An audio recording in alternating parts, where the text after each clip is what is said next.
Good evening, and thank you so much for joining us. I'm going to apologize in advance for any technical glitches that may occur. Shubhigi is joining us from Singapore right now, and we've tried and tested everything, so hopefully it'll go well, fingers crossed. I'd like to begin by thanking Asia Now for having us here. Joining us in this conversation today is Shubhigi Rao, artist and curator of the 5th edition of the Kochi Muziris Biennale, In Our Veins Flow Ink and Fire. That will open this year on the 12th of December and run until the 10th of April 2023. We have, along with Shubhigi, Catherine David, art historian, curator, and former deputy director of the Centre Pompidou, Ali Sherry, who's a participating artist in this edition and has been with us since 2019. And Dr. Shwetal Patel, who is our international programs and partnerships consultant.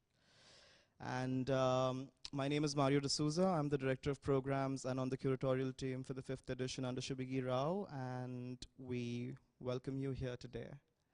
We're going to start with a brief introduction that Shubhigi will place for her edition, and that will kind of form the talking point for all of our responses. So over to you, Shubhigi.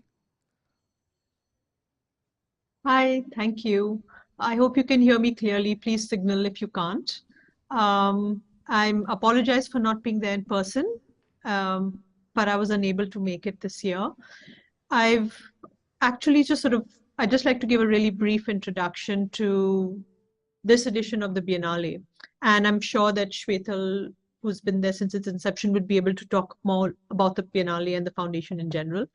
Well, this edition is called In Our Veins Flow Ink and Fire, and the title actually comes from something I wrote some years ago, but it was at the cusp of what I felt was the rising neo-fascist agendas across the world. And so this was something I wrote in about, I think, 2015, as part of a drawing that I had done. And it was something that sat for a while. It was about how do you push back against despair and apathy? Because one of the things that the forces of illiberal and neo-fascist thinking do is that they make you feel like you are powerless and that you are ineffectual.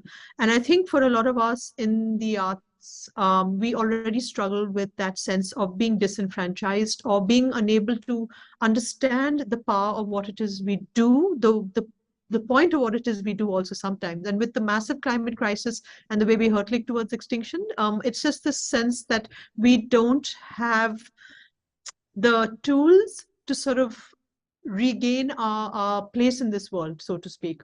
So the idea of fire, the transgression that comes with anger, the sense of being able to break through the borders and boundaries that are imposed on our thinking and our ways of working is something that was actually it is the cornerstone of this edition for me. So I started looking for artists that actually were, I think it was very important to me actually, that the artists that I work with are artists who are, how would I say, would best embody this ideal, right? And I'm sorry, but my screen, after all the tests, the screen isn't advancing. How lovely. Can you just give me a moment, please? Oh, okay. I'm not sure why this is happening. You can just give me a moment.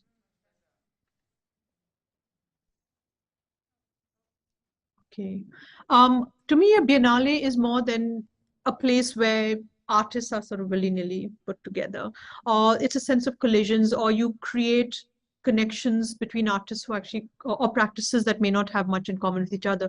To me, it's a bulwark against despair. And it may seem like this impossible, almost idealistic idea, but where are we without an idealistic notion? And I really wanted to start from this ideal that the Biennale is essentially a commons.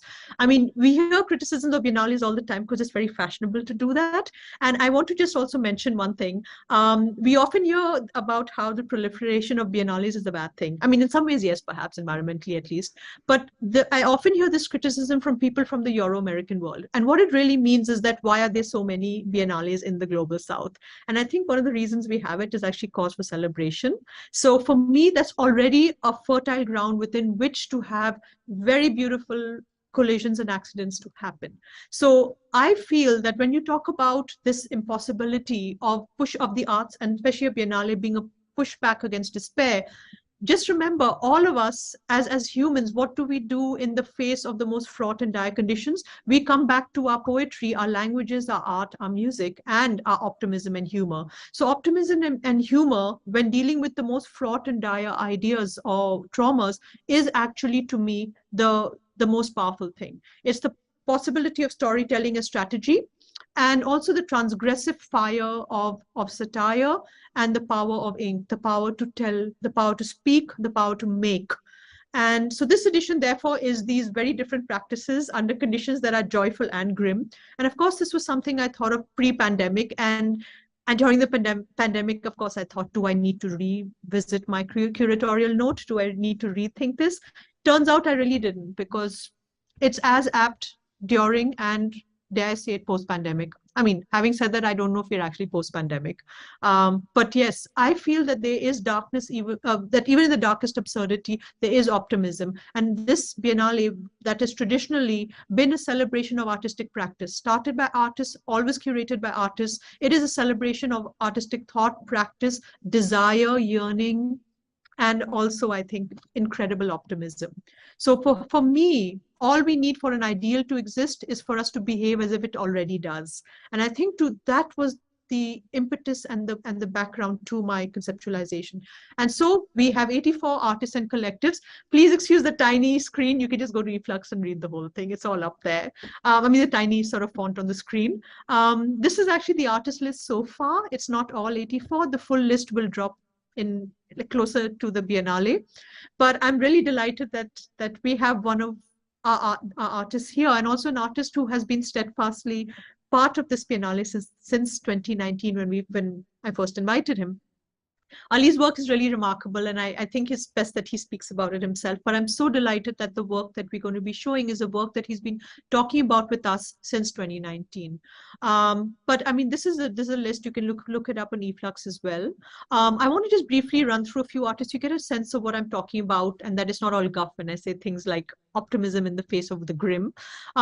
Ura Milli is actually a duo, a filmmaker duo and theater duo from India. And what they've done is they made this incredible film, which means Up, Down, and Sideways. And it's a film about song, and songs that are sung by a community in this village of about 5,000 people during harvest time. But it's a polyphonic form of singing that is incredibly beautiful, and it's a musical portrait, of course, of community. And everyone takes part in it, including, as they say, the bad singers. Nobody's left out of this. Everyone's voice is involved in this, and this sounds like an act of how would you say? I mean, at least to me, this is an act that is a reminder of something that has been with us since the inception of our species, which is the act of living with the land, tilling it, singing it, making this mythology through voice about the land. So singing and song is actually a very important part of the Biennale. And you'll see it through some of the works that I'm showing. I'm sure you all know Thao, and I'm delighted that she's also part of this Biennale. The work that she's showing is the work actually that I'd sort of asked her, I mean, I'd commissioned her to do. And then, of course, we postponed. So I'm so glad she got to show it at Venice. For those of you who've been to the Venice Biennale, you would have seen this piece there. I'm thrilled that we're showing it as well. Priya Gita is a young artist from from Singapore, who deals with the movement of indentured labor from India to Singapore. And for me, as a former Indian, ex-Indian, and now Singaporean, I'm particularly, of course, involved with the movement of people and how the stories occur. But what she's done is she's told the story of plantation workers, and this is where the wealth of Singapore actually came from, at least, and also was the wealth that fed the British Empire. So in the stories of empire, colonialism, exploitation of labor, but also the disenfranchisement of an entire race of people, even in modern day Singapore. This is a brilliant work that actually uses an augmented sort of disruption of how people and land work together, which is again something so many of us talk about across the world, and is again something I'm foregrounding in this Biennale. What are these terrains? Are these terrains metaphors, methods? It's so fascinating how in South Asia and Southeast Asia, there's this dialogue that's been happening for a very long time that I'm really happy to now bring together in one place because it's been sort of fragmented before this. So Priya Gita is one of the artists I'm really delighted to show. I also wanted to spotlight an artist from Myanmar, formerly part of a collective of female photographers, women photographers. Rita's work actually accompanied the very first announcement of In Our Veins Flowing in Fire. And I think her work is something that's really close as well to what I've been talking about. And her series of photographs actually is about this royal capital that was built by the military junta. And the purpose of it is this devoid, it's a soulless city. It's devoid of any life, of any sort of it's all restricted zones. And who was it built for? Bureaucrats, diplomats? No one knows. And the answers to these questions, as she says, happened with the military coup on the 1st of February last year. It's a work of tremendous pain, but also of anger, and and yet at the same time aesthetically almost cold. So it's really beautiful to see these collisions happen within a single work. And then we have Ximena, who's from Peru, whose work also I've admired for a very long time. This is a really beautiful work where there's a series. She's looked at pre-Columbian fabric and textile weaving, and that weft and warp of weaving that she does, she creates these installations that actually use electrical cables and solar power to generate coded information and knowledge and diagrammatic information. Again, very beautiful work that again speaks to a kind of teleological collapsing of the past into the contemporary, and how as artists we actually look at this as a form of speaking about our fears for the future. Really absolutely beautiful work. Gabrielle Goliath is showing one of her most powerful works with us. It's part of her LDG series as well. And this is a work that actually talks about femicide and violence against women, particularly in South Africa. It's a haunting work and one of the most powerful works I've been lucky enough to witness. So I'm really humbled that we're able to show this work. It's part of that whole crisis of femicide that's been faced actually globally in different degrees, but to quite an large extent in South Africa at the moment. And Zina, I don't know if you all know about Zina Sarawiwa, originally from Nigeria, and her father was one of the environmental activists who was basically assassinated by Shell. So it's all about the ugly story of big oil and the role that it has played always in the Nigerian Delta and what it has done to people. So our dependence on fossil fuels is actually something that is at the background of a lot of the work she does. And this is a really beautiful work, which is about the Carrickford masks. But in this, instead of using the beautiful hand-carved mask, she uses actually petroleum resin, which erases completely the hand of the artist. It erases the idea of this kind of tradition of action dance, of language through performance. All of that changes when you look at it in this light.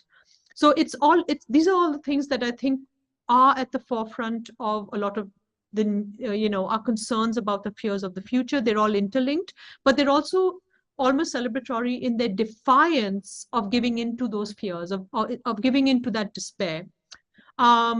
And finally, I'd like to show Mitra Kamalan's work. She's an artist from Kerala in India. As you all know, Kochi is in Kerala. And it's a really interesting series of works that she's doing for us. And because she uses things, very interesting different influences from Mughal miniature paintings, early Arab illustrations, folklore, but it's also how she puts it in creates this new vernacular almost. And for her, this vernacular is robust and muscular, and it's incredibly powerful in also dismantling the muscularity of masculinity while talking about that love that exists between between warring factions, that tension between hate, desire. It's really actually very beautiful, very powerful and arresting work. I'll stop here now because I think there's a lot that I'd like to hear from the other panelists, but it's been a pleasure to actually just very briefly give you a kind of quick insight into some of the works that are going to be presented at this edition. And I really hope to see you all there. I mean, I can't see you all now, but I hope to see you in December.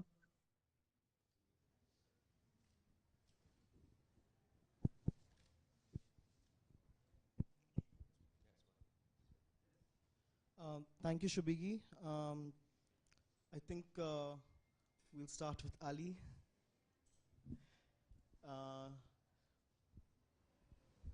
We initially started a conversation with Ali in 2019, and of course a lot has changed since then. And the work is now both a 3-channel installation a full-length feature film, and we're very excited to have him as part of Shubigi's edition. And yeah, Ali, if you could introduce the work a little bit, and we can move. Yeah, thank you, Mario. Thank you, Shubiji. So yeah, I mean, we started when we started talking about the work to present at the Biennale. I mean, it was a different world even. So it's a project that I started working with on in 2017.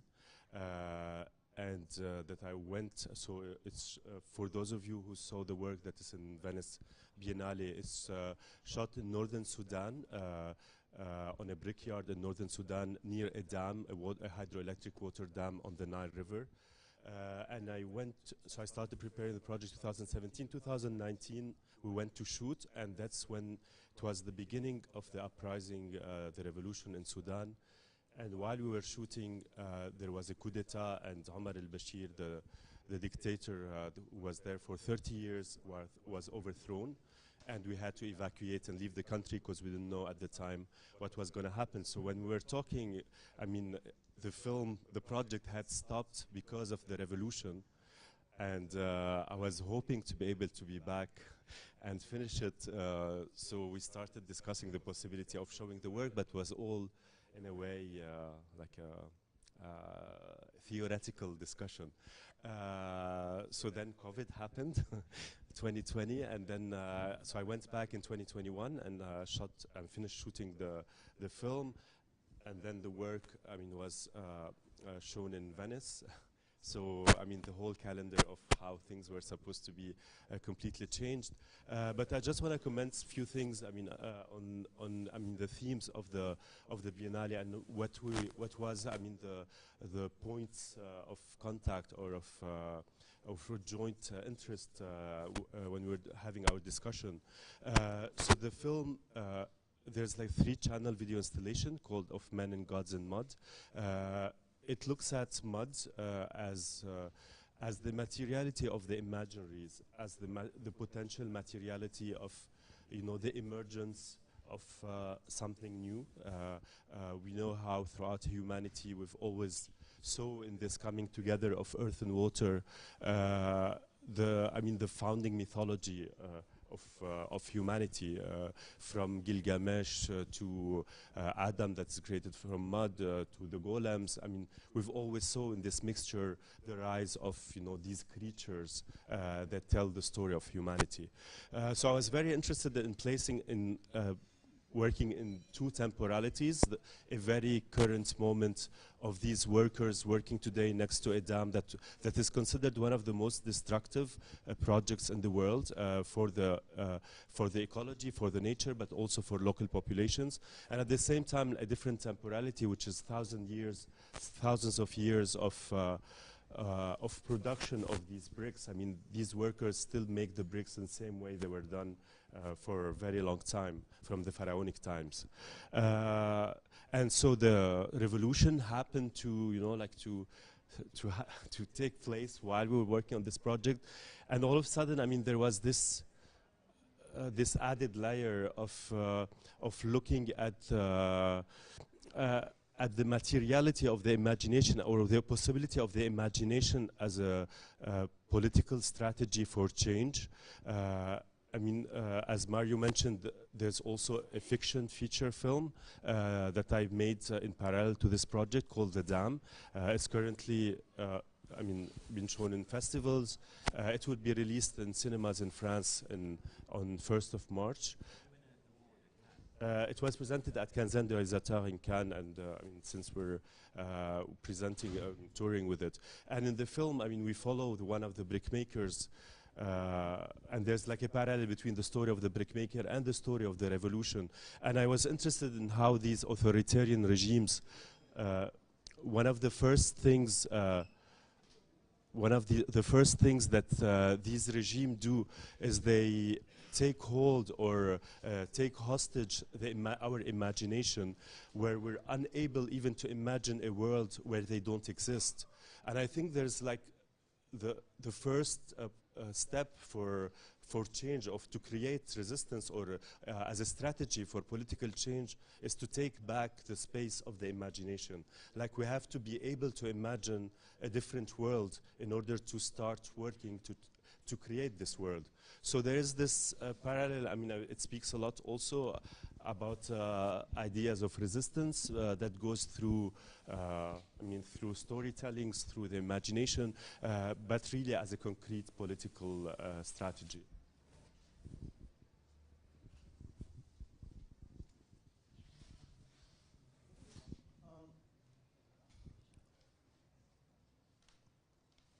The Kochi Muziris Biennale, in that sense, the Muziris in the title comes from Kochi's identity as a pre-Silk Route trading center, a center for globalization that eventually is drowned by the River Periyar, and it's very close to the island where the Biennale is actually hosted. Kochi in itself was a site that was colonized by all the four powers. But at the same time, it has been a kind of a melting pot for culture. So you have a variety of people, of traders. It was also one of the points from where slaves left for Africa. So I think like all these histories continue to enmesh and in a way like become a kind of a kind of a background to the practices and to the Biennale as we present it. The Biennale is also hosted in warehouses. These are spice go-downs. So you have the Koya go-down, and you have a laboratory, and you have other kinds of and you have something called the Pepper House, which become primary sites for the biennial. So they are not our traditional sites. These are sites that are also kind of loaded with history. So site specificity in some sense and a response to the site become very interesting kind of prompts, provocations for the artists. And we have Catherine with us here today, who visited one of our editions in 2014, sorry, the second one. And in that sense, it was also one of the editions where a much smaller edition in that sense, but more site-specific in that sense. And it would be interesting if you could recollect a few things from us from that moment. So it was the second one, so closer to the beginnings than where we are now, and even much before Ali's experience. And I have to say that this the site is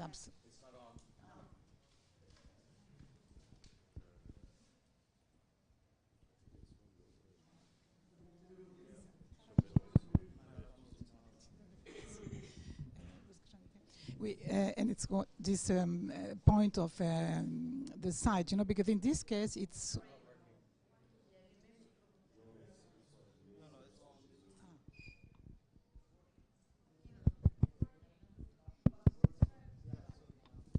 Ça marche maintenant? Vous m'entendez maintenant? C'est mieux? Bon. Hello, hello. Is it okay now? Or Hello? Sinon, je vais parler fort. This one is working. Hello? No, it's not. Ah. Testing. Ah. It works now? A bit louder. Speak louder. Ok, ça va comme ça? C'est mieux? Bon. Alors, je vais le tenir comme ça parce que j'ai pas l'habitude. Donc, back to English and back to the in situ situation. I think the place is. Yeah, we're trying. Alors, comment je fais? Peut-être aller sans micro. Est-ce que tu m'entendrais si je parle comme ça? Oui. Voilà. Bon, alors, je vais essayer de tenir parce que je n'ai pas un gros coffre, mais bon, on va essayer. So, back to the in situ, the site of the Biennale is so magic in a way that really you have to be not very talented to be able to answer.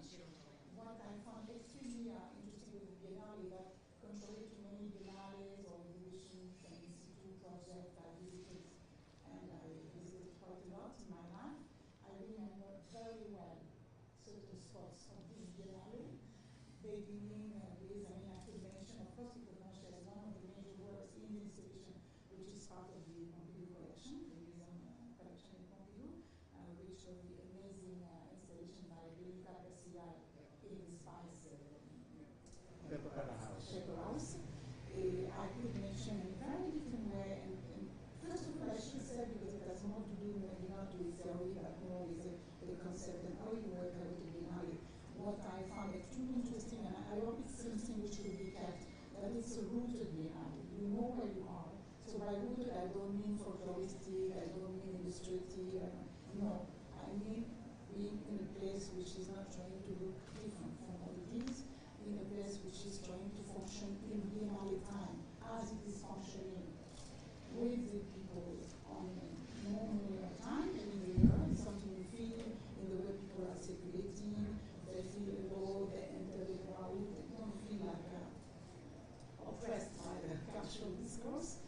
And I think what is really was at this point, because I didn't know after for a certain number of reasons, and beginning a lot of anthropology in these past years, what was really, really interesting and part of the Biennale mission from my point of view, especially in India, is to make really that you could feel, that you could see, that you could understand that contemporary art in India is part of the long history. So it's not emerging, and if I'm referring to this terrible discourse of the 80s, emerging artists, as if artists were emerging, especially in some countries like India, China, where there are thousands of years of civilization, the artists would emerge, and emerge when you emerge from nothing, you emerge from a black hole, you emerge from no history. So on many, many levels, the way it was installed, the invitation to a certain number of artists, the beginning with, to my notes, because I'm quite tired, and it's a heavy week, so I don't want to lose my memory. So the showing of the archive by Kunalo Rajan, who was also showing the many, many complexities of cultural complexities of India, the way it could picture writers, activists, people with historical papers. So it was really like giving a kind of perspective, a form to the Biennale, background to the Biennale.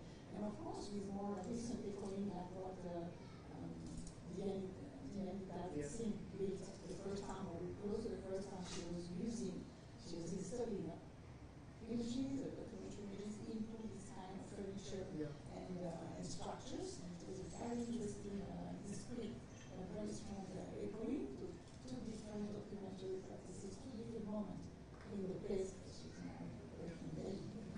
And so really kind of things which are very, very powerful. And of course, you have the amazing sculpture studio by Saeed Rahal, which are really in many, many other places, and moving, you would really be able to connect these contemporary works, these contemporary installations with the past. And of course, you have in the middle, and this I found extremely interesting, because normally people will try to show iconic works as a major part of modern art and so on. And you have Alansi, his key work, which is CZG 69, luminary in Indian art, in experimental Indian art. And instead of trying to show in this context a very high-tech, complicated installation and so on, they decided for showing the collection and in a kind of projection of the size of the, I don't remember the exact number, but the many, many joints which were used for this animated movie in 69 by Alansi.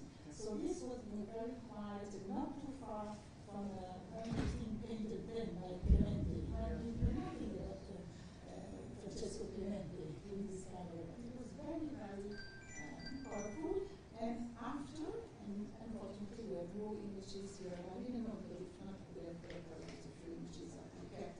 This amazing kind of collection of epiphanies that, when you are really into the buildings and you go around and you don't try to influence your people. You have, at a certain moment, into the city, because you were there much for a longer time, this amazing antique shop, which looks like another Biennale. It's all the structure, it's like a carrera. There's one room after the other. And by the way, you have a very interesting tradition, all the march and porcelain on the walls. And all these together, for me, this was really this kind of porosity between this, the dynamic works, and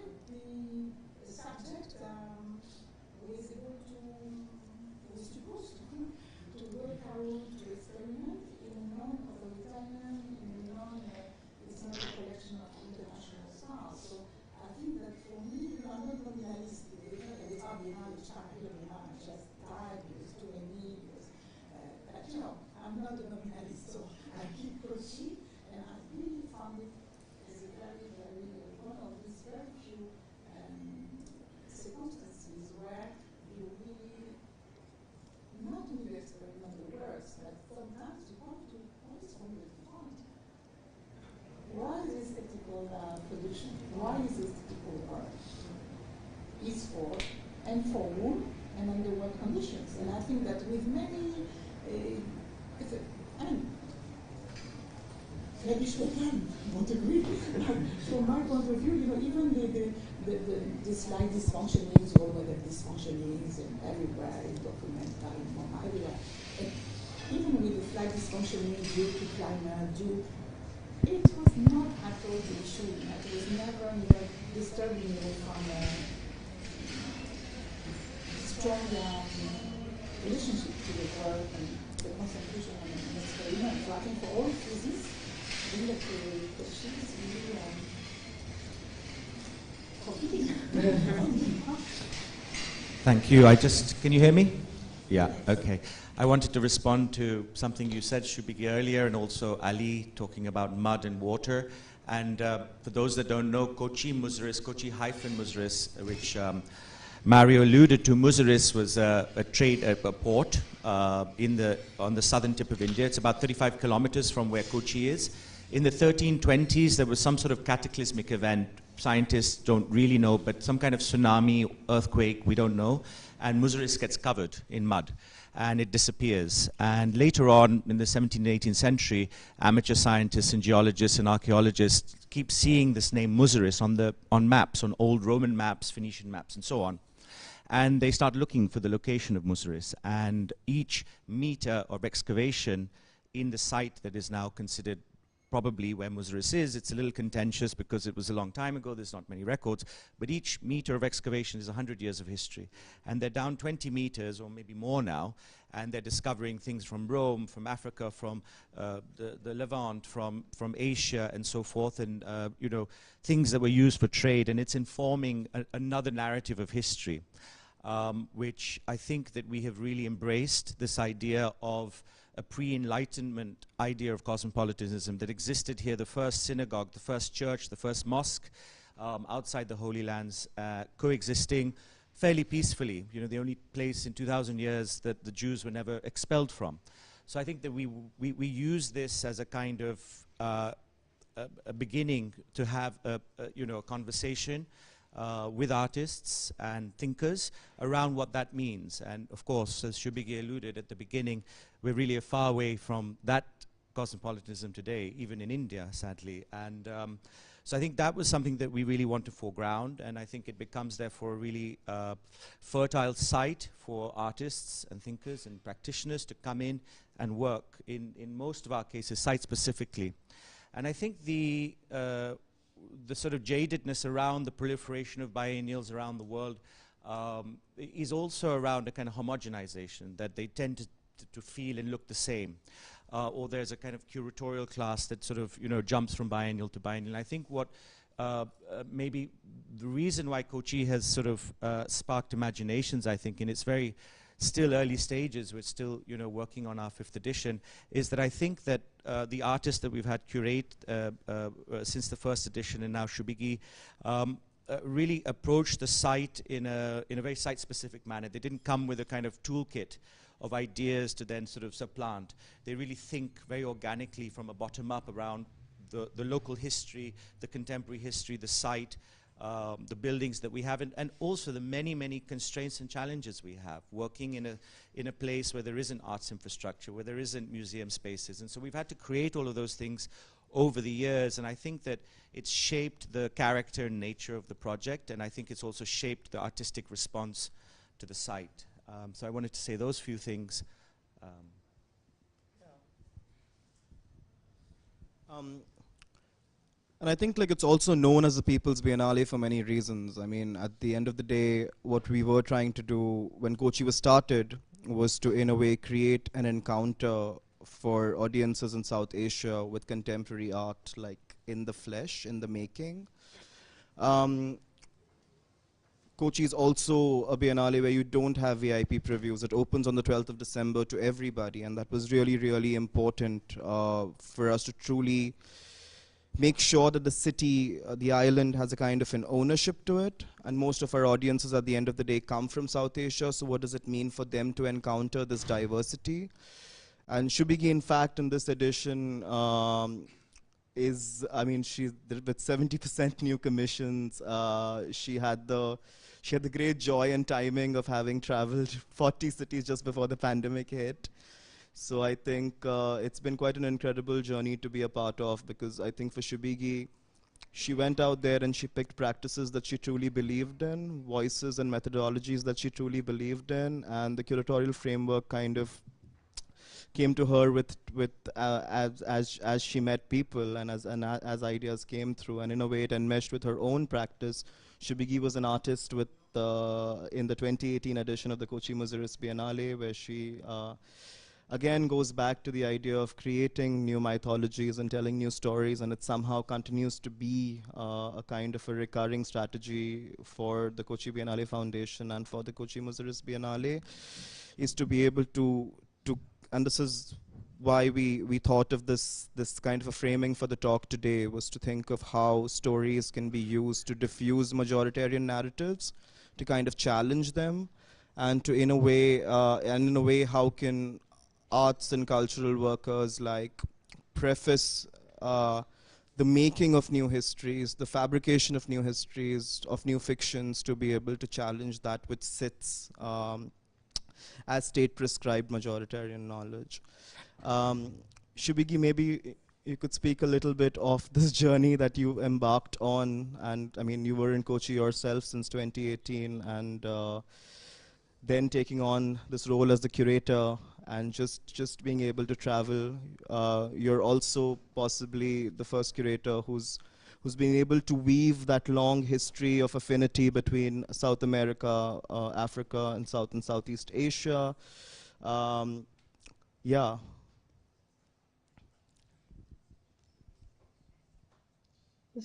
Thank you. I think you're being very generous when you say that, Mario, but thank you. I think that one of the joys about curating this biennial in Kochi is that the site actually does a lot of the work for you. There's so much that's already there embedded. It's not just the histories, of course, that we've spoken about at length, but also the fact that it's in a Marxist state that is also the Center for Catholicism, as one example of all the paradoxes that exist quite harmoniously with each other. And you can't ever come out with an easy reading when it comes to Kochi or to the sites or to any of the editions or previous editions of the Biennale. And I really love that. I like that ability to defy genre and generalization. You can't just sort of write this off as a certain type of Biennale, because it really isn't. It's very mutable, and that's something that I admire and I've always believed is necessary. That is one of the ways to push back against a stagnation of idea, a stagnation also of narrative, because ultimately majoritarian and authoritarian narrative, which Ali also spoke really beautifully and powerfully about in his works, and also today. This only works if you can have a singular narrative that can be enforced as a dominant narrative, and it is unquestionable, right? Now, for a narrative to remain unquestioned, ultimately you cannot have pluralism, you cannot have diversity, you cannot have chaos, you cannot have mess, you cannot have muddiness of genre, you cannot have any of that fluidity. So what Kochi has is all of the latter and none of the former. It doesn't have any of that sort of singular dominant narrative. So if you ask me to actually define what this entire enterprise is, it's impossible, really. I think the closest I've come to thinking of it is a kind of shaggy dog. It has this incredible charm. You don't know why, but it really does. And it's not just because of its ability to be really mutable, as I said, but also because, like a really good shaggy dog, it's got its own how do I say, it has a complete lack of ownership. You can't really say that this is, say, the Biennale Foundation's Biennale. It's also very much a people's Biennale, and that's not just a phrase that is bandied about very lightly or casually. There's a sense of ownership over this Biennale that extends beyond an institutional frameworking and therefore beyond curatorial frameworking. And one of the delights of doing this is knowing that, yes, I may have my curatorial framework, but this is all being released into the wild, so to speak. I don't have that power to say, okay, this is a definable aspect of this edition of the Biennale. And I really love that porosity. This is again something that is also informed naturally, of course, by my practice and the way I think, but also by that travel that Mario mentioned. It's also because I think this collapsing of the bulk of the world's population under one phrase, Global South, is something we really need to dismantle. So when I actually was writing my curatorial framework to work out all these ideas, I actually wrote a 3,000-word essay. Why not? While I was traveling on my phone. And one of the things that I actually questioned in that essay is the problems of region and the problems of thinking of localness and region. And I've also noticed this. A lot of the places I went to in certain parts of the world, and you can guess which, I was always told, oh, the Kochi Muziris Biennale, that's a regional biennale, isn't it? And you can tell that that's a kind of way to, it's almost like saying that anything outside of the global north will always be regional. But what does region really mean? I mean, you have to just look at the history of Kochi and Muziris to know that, and Muziris traded as far back as with Babylon and Mesopotamia. That's how ancient it is. What is region? We're talking about crossing oceans here. We're talking about interaction between continents. There are artists that I'm showing in, like Vivaan Sundaram, for instance, in this edition. I'm showing work of his that he made decades ago in collaboration with artists in South America. And there's a legacy here that exists and predates our notions of what is the so-called first world and what are the so-called third or developing worlds, which are all really ugly terms, by the way. So this Biennale has this really beautiful ability to just have no clear antecedents while saying, yes, we have this history, but this is not a singular history. It's not a dominant narrative, and it doesn't fit easily with any state narratives at all.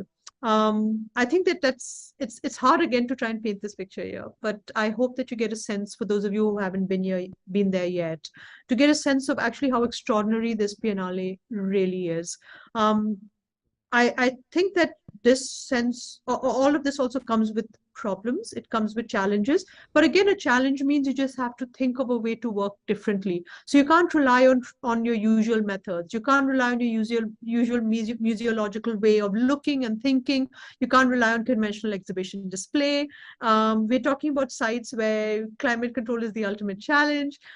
These are warehouses. They were not meant to house a lot of sort of, work that really, but at the same time, these are challenges that we really embrace. I think the venues are particularly redolent of all this history, including very recent colonial history. And at the same time, they're also free of those. Every time we have artists come in, those histories get challenged. Those dominant narratives get challenged. The weight of this whole burden of history also shifts. And it shifts towards, or rather shifts in favor of people who disrupt these lines all the time, people who are on the margins, people whose voices don't get heard very often. So it's been actually an incredible experience to be at the helm of something like this, where to listen to the artists, to sort of learn more about their methods and their practices, that's actually informed the core and the ethos of this edition. I have to also say, we had to postpone twice because of the pandemic, and almost all our artists stuck with us the whole time. And it's not what I expected, but it's just an incredibly, how would I say, it's an incredible act of generosity on their part. And I, for one, don't take that lightly. So I'm immensely grateful to every single artist that has labored through very precarious conditions during the pandemic. Kerala was also, like most of the world, quite badly affected by the pandemic. So the fact that we're opening is, I think, a boost for a lot of people. And I'm so glad that it's coming to fruition now. So again, I just wanted to say that I hope to see you all there in December for quite an extraordinary experience. Sorry, before I forget, Ali, I loved what you said about authoritarian regimes. The first thing they do is to create this poverty of the imagination. They destroy our abilities they work quite deliberately to destroy our ability to imagine alternatives. Absolutely love that you said that, because that's so spot on. And I think that's again the core of, like I said, we have to act as if the ideal exists, that it's possible for us to have these ideals and these imaginaries. And I think your work is one of the most powerful works also I saw at Venice this time.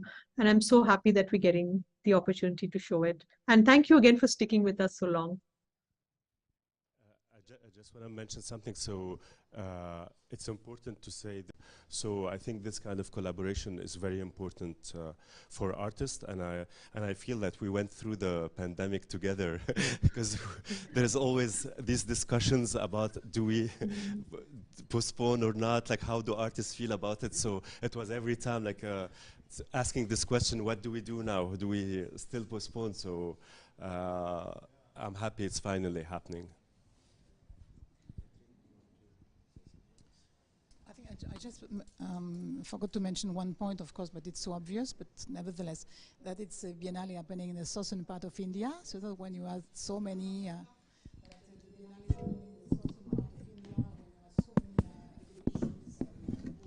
Catherine, sorry, I can't hear you if you don't use the mic.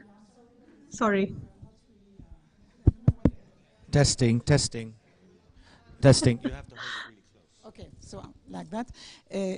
Yeah, I think it's one of the important points is that it's happening in the southern part of India, in making people aware that not only Delhi, Mumbai, or even Bengal, which are a very, very strong part, of course, in the modern history, is existing and working. So I think it's very, very meaningful to have this long cultural history, and eventually also trying to show the complexity between visual arts and literature and text in the southern part of India. And one of my friends was telling me a few months ago, it was kind of joke, but not fully. You know, there is a language we never mention in India, the third language of India. The third, when you think about, attention, when you think about English and Indian language, I think the third one is Portuguese, which is also a Lusophone country. So for all these reasons, I think that you can also deal with the paradoxes, the fake minorities. You know, minorities' effects sometimes are very constructed, and when you dig a little bit, it's not as minoritarian as people would say. And also with this kind of metaphor of the growing and growing, you know, the more you go deep, the more you learn about the mixing and exchanges in this specific part of India and of the world. I think it's, of course, very inspiring when you are able to read the map from now. I think we are almost running out of time. If anybody has any questions for Shubhigi, for any of the panelists, please raise your hand. If not, then I think within the next 5-6 minutes, we'll wrap up. It's a very busy week, and we really thank you for all of your attention and for coming here today when there's so much going on. I hope this has been informative, and of course, if you have any questions, we'll be around a little bit later. We want to again thank Asia Now and Alexandra for this invitation. Right on cue, thank you. And a big congratulations for championing art from around the world in Paris. We don't manage to do that in London, but Paris has the edge here in terms of a fair that is looking outside of Western Europe and America and bringing us and bringing all of you together. So should I wrap up maybe? I'd just like to thank Shubhigi, who's up very, very late in Singapore right now. Please go to bed. I'd like to thank Ali, Sherry. I'd like to thank Catherine David, Mario de Souza, who's flown in, and also apologies from Bose Krishnamachari, who is on site in Kerala. We welcome you all to Kochi on the 12th of December. We look forward to hosting you in the spirit of generations of people from that region who have hosted different cultures. And if there's any questions, please let us know. And thank you again very much.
Hello.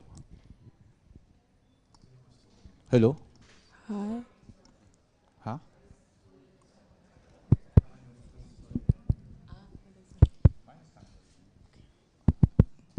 Testing. Hello.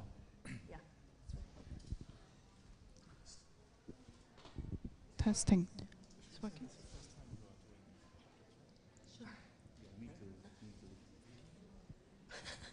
He's like regretting his decision now.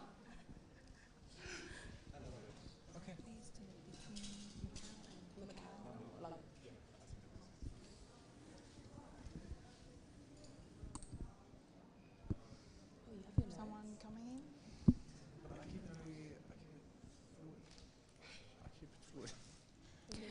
Hello everyone, thank you for coming to this talk. This is the Collector Talk, The Joy of Collecting, on the occasion of the book launch, new book by Christophe Noy, How to Not Fuck Up Your Art World Happiness, which will be available for sale here.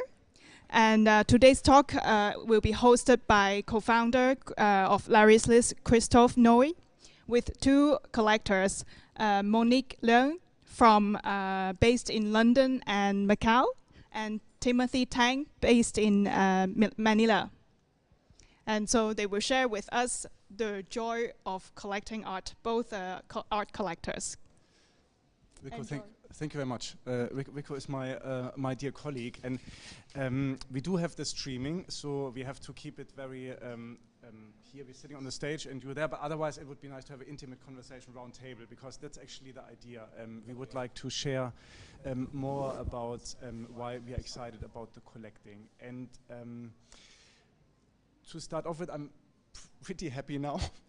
Not because I wrote the book, but I'm happy that we can kind of come together in this way. And it sounds a bit cheesy and sentimental, but it's really beautiful, because I have been based in Asia for a long time, 16 years, and now since 3 years I couldn't go. I'm very passionate about Asian art. Asia is a construct that's very critical to define, but nonetheless, so let's say Asia. And now to have to meeting friends and to have this conversation here together is very beautiful. Timothy is someone I met on Instagram,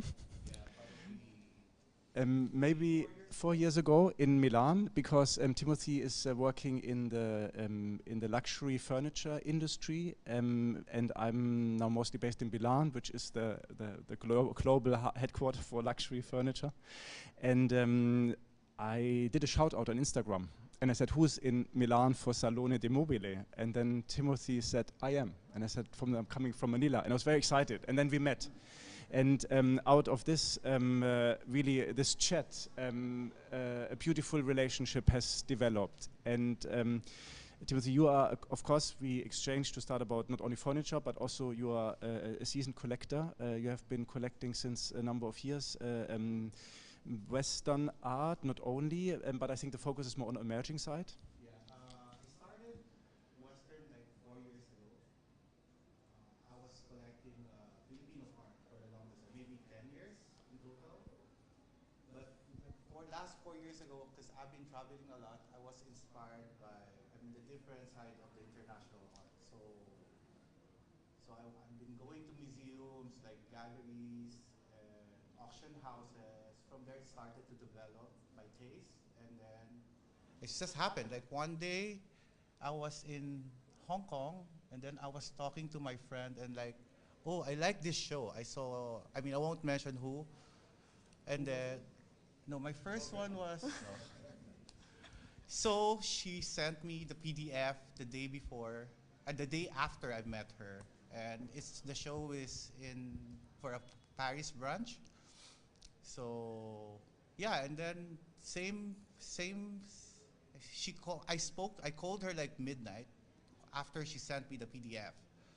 And should I get this? Like, I was so excited. It's my first purchase. And yeah, she told me, Tim, if you really want it, you have to decide in 2 minutes. And like, what? No, because it's really shocking, because normally Usually it's only 1 minute. No, normally, because I don't know the process of buying from Western galleries, Western big galleries, so So I was like, oh shit, this is the X, this is X amount. I mean, it's like my full savings. Like, but I end up getting it, and I'm happy with that work. And I decided on the same. I told my friend like, hey, can you give me like 5 minutes? Like it's midnight here. I need time for myself to decide because it's a big purchase. And yeah, it happened. So everything started there. And I think it's a beautiful say to, and this is also what we want to focus on today in the conversation about the positive side of collecting and why we are doing it and why we are still excited. And I think there are many aspects. And on that note, I would like to introduce you, Monique, and we also, I don't know how we met exactly, but we have been knowing each other since a while and have been discussing. You come originally from Macau. You have been studying at University of Pennsylvania. You actually also know what you're talking about because you studied art history. A minor, yeah. To an extent. Yeah. To an extent. And you're sitting on the board of, you don't have the tote bag, but yes, of the Palais de Tokyo, so in the international board. Yeah. So you have different roles. I think for me it's very exciting because in this form we are speaking for the first time together in a conversation. We have been doing interviews with Timothy and Monique not yet, but I think to really also share this passion at your young age is the first time in front of the audience. So we're really excited to have this today. And maybe on Timothy already mentioned some things that make him happy. I mean, now maybe on that, is it you are also in Macau, so you're getting also maybe proposals from galleries, and you have to decide at midnight. How tell us about a moment that is quite exciting for you to be in the art world.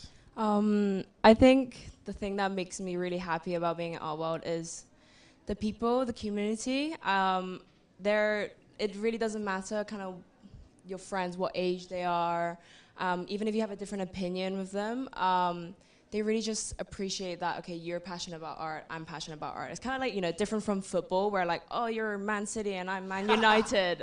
We can't be friends. And I think it's even more important to have those friends who have the different opinions from you, because I think that's really the best way to build up your own critical voice. And I think I love to go to art fairs with my friends who have a different taste, because we always end up in like different booths, but then I go back to them and be like, wait, so why do you like that? Because I want to understand. I think half the time when I don't really like the work is more because I don't really understand it, and I want to see why they want to buy it and why they would want to invest in that artist. So yeah, I think the community is definitely. And I think also in your case, as we don't know, and it's a bit of a family affair. I think we can say you're joining the passion also with your parents, particularly with your mom. So you also eventually travel with her, or you also ask her why she would like a work. So yeah. Tell us a bit how this process and this interaction. So actually, the Palais de Tokyo International Board, I sit on the board with my mom. So my mom mainly focuses on blue chip, fast emerging artists. I like to collect from, the smaller fairs, smaller galleries, or even online platforms. I think it's very exciting to really collect from artists that are in my age, like my generation. You have not even graduated at your age. Oof. So yeah, I just graduated, and it's interesting because, for me, I studied art history, and it's really one thing where my mom kind of really values my opinion and what I have to say. So every time, whether I'm buying art or she's buying art, we always are in constant communications, being like, what do you think about this? What do you think about this? And we like to kind of make a decision together, because we want to think of the collection as being our collection rather than just a very separate thing. During COVID, my mom was mostly in Macau for 2.5 years. And I think collecting art was really, really important for being like the main bond in our relationship. Currently, I'm going to all the fairs and everything. I've been the eyes and the ears for my mom. My mom's very much, sending me Instagram posts being like, go to this gallery, look at this work for me. And I'm like, okay, I'll send you the textures of this work and everything. So yeah, I'm really happy to be collecting with my mom. And although it's kind of sad we're not linking arms anymore going to fairs, but I'm glad I'm kind of doing this more independently and still, having a bond between us because of this. So yeah. but again, this is a nice topic because I think Timothy is I mean, you also had the experience the last 2 years, right? You were mostly in the Philippines. We had long conversations, we had calls, we are also exchanging. So how is your community around the art? It's a quite global community. If you follow your Instagram and you see how you're not bound to a location, I could say. And I think you're really enjoying also the global exchange with the artists, but also with the whole infrastructure of the art scene. The fun part here is like you bond with collectors, which you create a community, and with that own community, like us, we have a chat group, like a chat group all over, and we just share information. Like, hey, I saw this from Instagram, or I saw this. So we exchange through that chat group, and Is this a very international chat group? yeah, Yeah. How many people? probably 15, 20. Okay, okay. So, I mean, from there, I'm learning a lot from different artists, new artists, young artists. And on my end, if I see something, I share it to them. So I think sharing and building relationship, and every time we go to like an art fair, it's like a reunion for everyone, right? So it's going to be fun. It's like, hey, did you see this? We should go to this booth. And yeah, so I think that's the most important thing here for me. It's just building a relationship with other people. With the collectors, but you also with the artists eventually. I guess that's also someone you. It's not that you are not would also meet the artists, right? I mean, like, as much as possible, I'll try to meet the artists or try to visit the studio as I can if I have access. I mean, every collector's dream is probably visit the artist, right? The studio. I think it's I think if you're looking into the whole dimensions of what is exciting about the collecting aspect, I think it's not only the acquisition, but I think it's really also really having then to understand where the artwork maybe originates from, what artist motivates, and it's more unfiltered sometimes than speaking to someone, the dealer or the gallery. Actually, the most exciting part for me is not buying blue chip, because blue chip is blue chip. Maybe discovering young talents. Okay, okay. And because you can follow their career and like see them how they grow and move to a bigger galleries. I think that's the most exciting part. And on a practical level, how do you do it? I guess Instagram would be one. Instagram is a platform. Right. And then like we have a chat group who shares the information. So I mean, it's up to you. It's like they're just sharing what they see, and it's not like, oh, if I like it, and do you know the gallery? Can you help me talk to the gallery? Like we're sharing details. Okay, so eventually it's also helping to get access to maybe. Yeah, I mean, because I mean, it's different part of the world. So like for me, I'm pretty strong with certain region or certain galleries. So if I find someone who wants something from that gallery, I'm recommending them and trying to help them. Right, right. On that note, Nick, how is that? Is it similar? Is it similar how you do your research, because you share the passion for emerging art? I think definitely Instagram. I have a separate Instagram just for my art. And I think it's just a natural filter where I can just go on my feed and only look at art rather than seeing like everything else I follow and everything else. So that's very strict. Yeah, and I love the smaller fairs. So here in Paris, I actually went to see a Paris International and absolutely loved it. You know, I think it's really exciting to definitely see. To go in a fair and really see, okay, I don't know this artist at all, and sometimes I don't even know who this gallery is and everything, you know.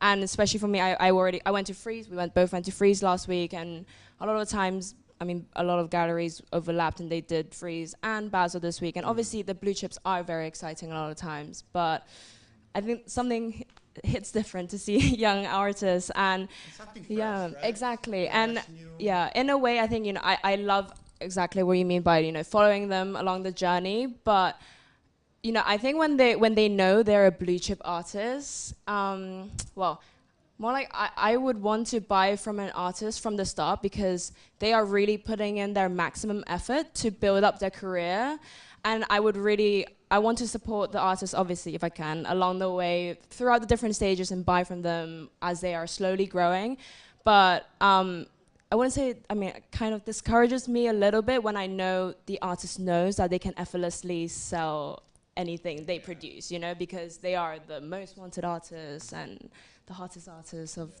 so yeah.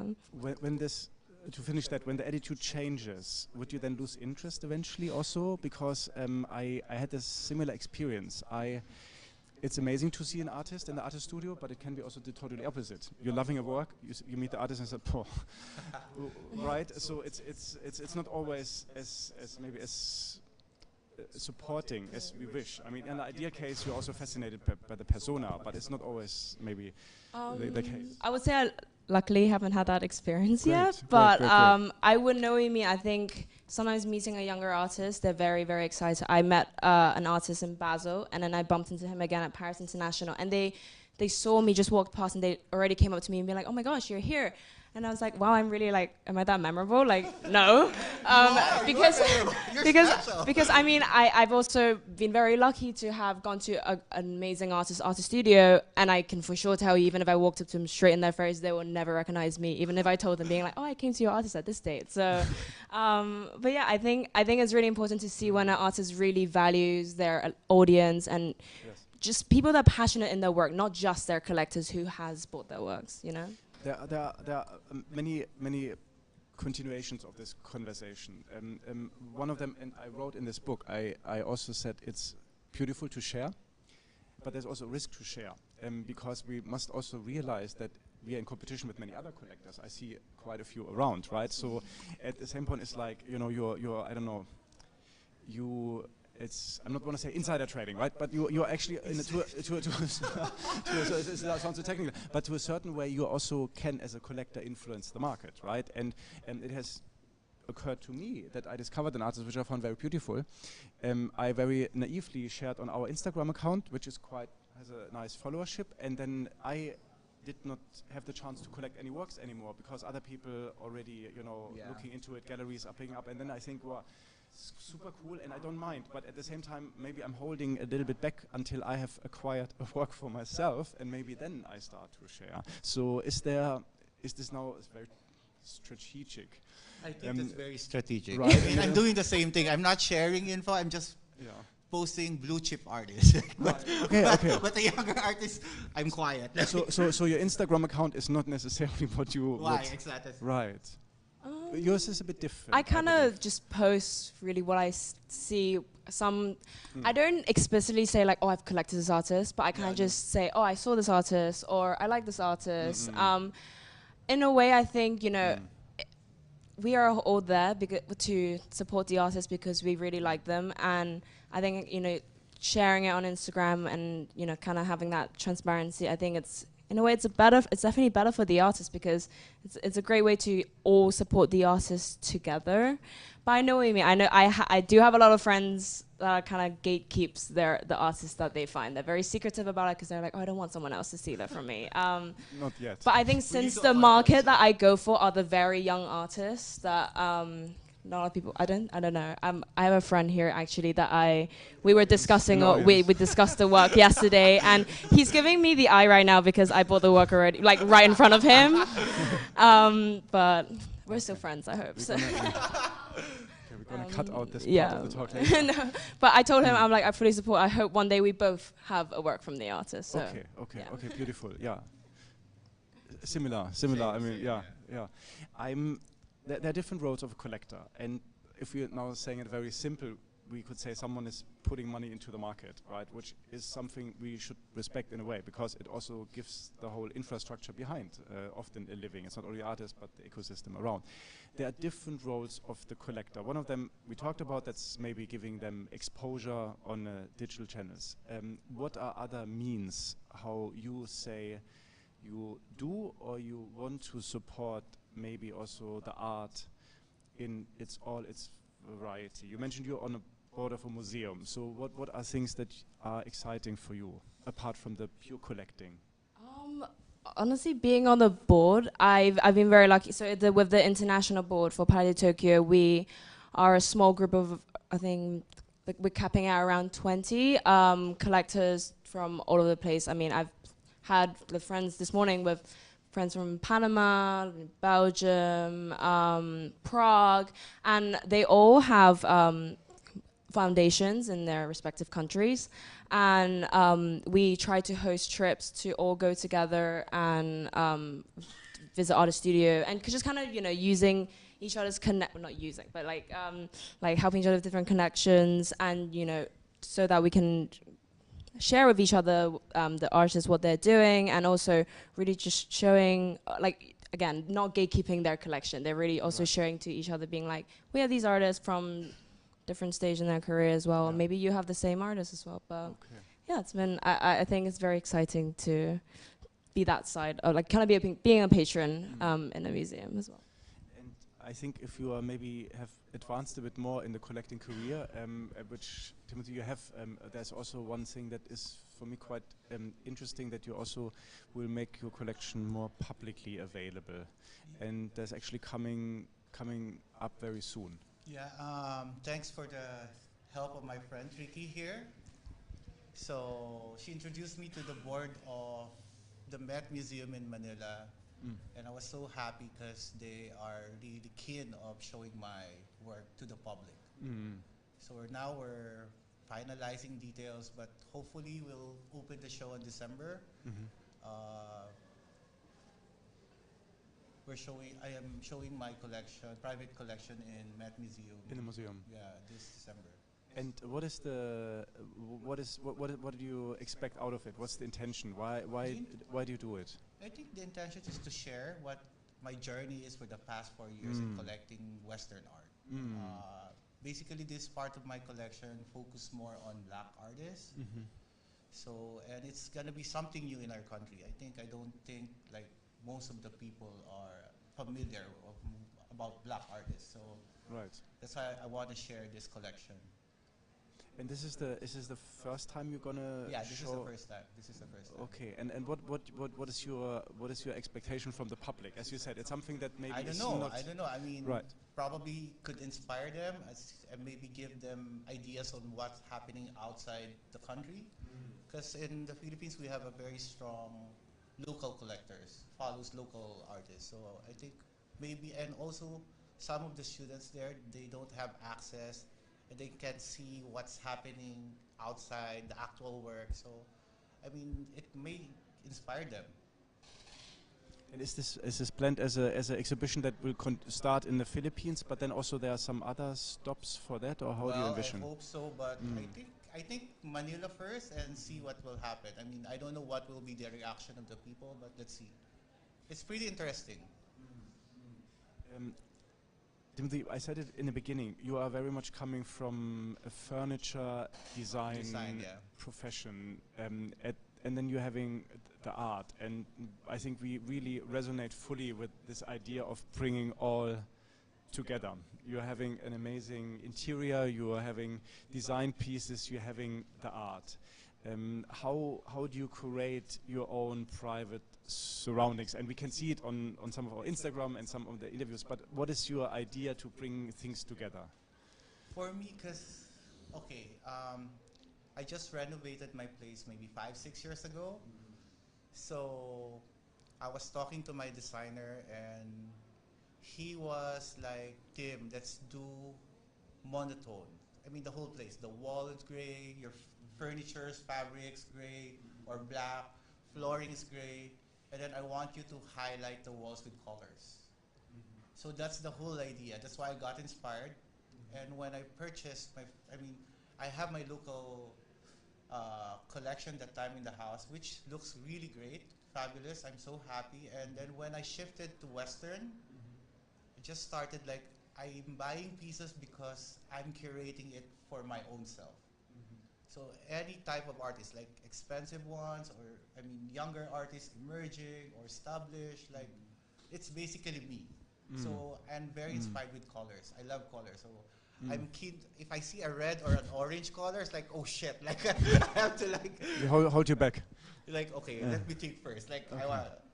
So basically, the colors really blend everything on my collection with the furniture. So this means that quite a few of the works you are acquiring would also find a way through your home, and you would actually have them on display also for your own pleasure, not all the time, but quite often. Or how do you collect directly for the storage, or?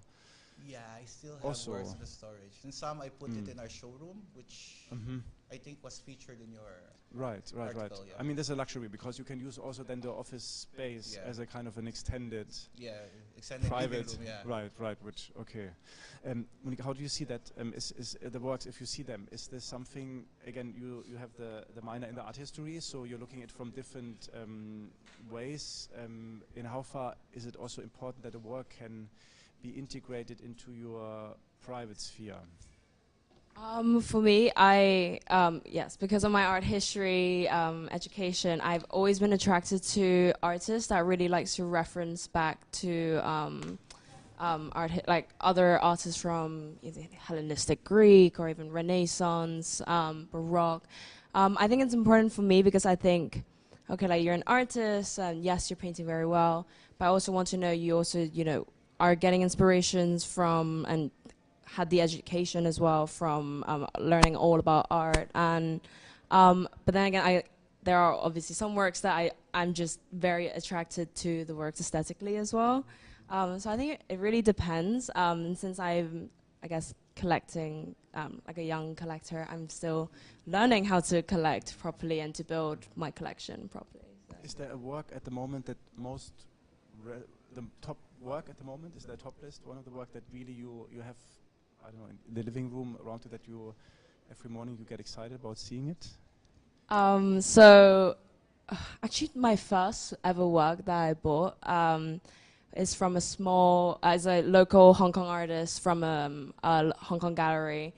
And when I went into the space, that he had all these beautiful like big canvases, and I was really attracted to this like small wooden one near the title. And I asked the gallery and they were like, oh, not for sale. And I was like, no.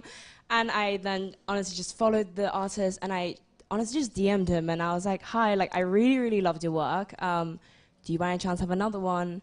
And he ended up selling to me like through private sale, and it's the size of my palm. And I love it's very small, but it's so delicate, and like the details are so involved in it. Like Hong Kong artist. Hong Kong artist made me very excited, and I was like, okay, this is I love that this is my first ever piece. But yeah. So you still have the same attraction Yeah. after a few years. Yeah. Timothy, can you also share this story with us? What's the work at the moment that you're in love with the most? I have this painting that I bought 3 years ago, and I'm not familiar with this artist. It's a New York gallery, and I just follow her in Instagram. And when I was checking the PDF, so I DM'd the gallery, and they sent me the PDF. There's like only 2 works left from the show. And I was like, oh my God, 2 left means that's the worst from the show, right? So I was like, wait, let me think. And then I saw this piece. It's a portrait of a girl. It's a pretty, it's like a sky blue background, orange portrait with a black mask. This is fun. This is me. Okay, I purchased it. Because it's PDF. You can't see the. I mean, it's different if you see it in actual. Right? So my friend is in New York that time, and then I told him, hey, can you go to this gallery and pick up, and they will roll it, and I'll just pay everything. So he brought it home. I frame it. It's my favorite. Until now, it's my favorite piece. Wow. It's in the middle of my living room. It's a very beautiful story, because also it demonstrates that you're not following necessarily something, you're not familiar with the artist, you are really finding something that is just offered. It's not saying you're following, as you said, it's the last piece available. So I think it's very also it needs a strong character also to go for that. And it's also it's one of the oddest work, because that's the only portrait. The rest, her style, if you look at her style, it's all about movement. And this is just different portrait. And I was assuming that people don't like it because it's different from her usual. Canon, yeah. Yeah. Tell us, what is that? Is we called it? Is there what was the last moment when you're really happy to do what you do, about knowing that you're in the right place? So actually, I took my first, I guess, solo trip was with my was the Venice Biennale opening week this year, and I was honestly pretty worried. I'm normally not very good at being alone, but having gone on this trip, all I knew was, okay, this is my first time joining the international board and joining their program, and I was very worried because I was like, okay, I'm the youngest board member there, and knowing that they all have all these way more knowledge and experience than me, like they're not even gonna want to talk to me and everything. And the founder of our board really took care of me, Suzanne von Hagen, and she really introduced me to and integrated me so well, and everyone was so caring. And that, and a lot of times I was also leaving the group sometimes going to see the shows I wanted to see if that wasn't included in the program. And I think that is like, it was a kind of a self-discovery journey where I was like, okay, as long as I'm like passionate for art, I can be alone. And in a way, I also knew that in the art world, you are never really alone. And that's one thing that really comforted me, And you can always go into a space where you don't know anyone, but you could be standing next to someone who's like mesmerized by the same painting, and you will start talking to them. And I don't know, I think that art world, in a way, like it's very easy to become friends with them, especially with Instagram nowadays. Like I've connected with so many artists, collectors, and gallerists even just through Instagram. And I think we met actually through Instagram too. It's not unlikely, as well else in the last years. But I think what you're saying is very funny, and I have the same feeling. I don't know, you have your back with your laptop or your son or your dog, and if you meet someone and says, oh, you also like Wang Wangala artist, you like him from Hong Kong, oh yeah, can you take care of this for a bit? Right? It feels like an instant kind of intimacy connection. It's maybe not the same as you said with football. Oh, I'm also Man U fan. Oh, okay, yeah. Maybe not, right? But I think if this is something, especially not like Murakami, but an artist that is a little bit more, not everyone knows, but he said, oh, I'm sharing the passion. I think there's automatic kind of a connection, also a kind of a trustworthiness somehow. It's hard for me to explain, but I would really trust a lot of things to them. Yeah. Especially, I think if you can pinpoint exactly why you like the painting together, and you're like, oh, you totally get me, like, you're like, perfect. Now you're my next like gallery hopping buddies because we're gonna want to see the same things. But yeah. Right. Timothy, can you share? Is there a similar story of when the last moment you were so happy? Was it also at the Venice Biennale? Or? No, my last moment was last night because I was so drunk. I don't remember it. Okay. And I'm here again, so this is my happiest moment. I think this is maybe this is a beautiful end to the conversation. I wrote in my book in the first chapter, "Don't go to an art party." You haven't read the book. No, you have not read it. I said you can read it later. I would like to, if there are few questions, we should keep it short and crisp. There's dinner afterwards, and there's more to see at the fair. But if there's any questions from the audience, please do speak up. Okay. No more questions. If no more questions, which is fine, we will be here. You can talk to us individually, to the collectors, which is a very desired conversation partner for artists and galleries and other collectors. I would like to thank you for being here today, for sharing the happiness of, as you said, you're never alone in the art world. Yeah, come be my friend. One of the key messages which I truly share, the same feeling, and Timothy also for you, being so public, also letting us already know what's coming up next. We are very excited to hear about your exhibition coming up in the next few months. So we are happy to follow you, and thanks for Asia Now for giving us the chance to be here today. And thank you very much for coming. Thank you. Thank you.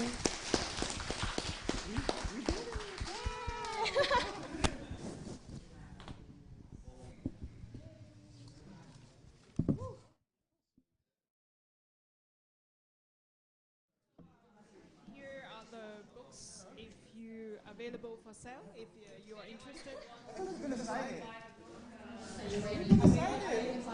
Me too.